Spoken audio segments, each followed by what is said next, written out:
ఇప్పుడు చంద్రబాబు నాయుడు గారికి ఆ రోజున అరెస్ట్ చేసినప్పుడు ఏం చెప్పారు? నా కంటి చూపు బాగాలేదు, నా గుండె ఆరోగ్యం బాగాలేదు, అందుకు నేను పరీక్షలు చేయించుకోవాలి, బయటకు వచ్చని చెప్పేసి చెప్పారు కదా. మరి ఆ రోజున బెయిల్ తీసుకుని బయటకు వచ్చారు.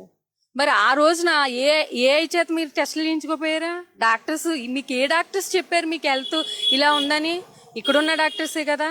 అంటే మీకు మెడికల్ కాలేజీల మీద మీకు కసి ఉండొచ్చు, అలాగే విలేజ్ క్లినిక్ల మీద మీకు కసి ఉండొచ్చు, కానీ డాక్టర్ వృత్తి ఎంతో కష్టమైన డాక్టర్ వృత్తి చదివి ఈ రోజునాళ్ళు కొన్ని లక్షల ప్రాణాలను కాపాడుతున్న డాక్టర్స్ మీద మీరు మరి ఒక ముఖ్యమంత్రి స్థానంలో ఉండి ఏఐల ద్వారా రేపు రొద్దుట మేము ట్రీట్మెంట్ ఇప్పిస్తాం అని చెప్పేసి అంత టెక్నాలజీని తీసుకొస్తానంటున్నారు.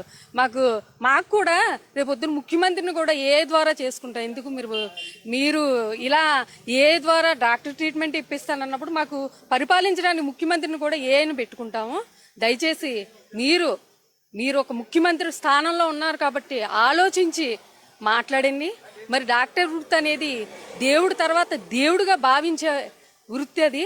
అలాంటి వృత్తిని మీరు అవమానపరచడం చాలా సిగ్గుచేటుగా మేము భావిస్తున్నాం. Don't forget to like, subscribe and share the videos.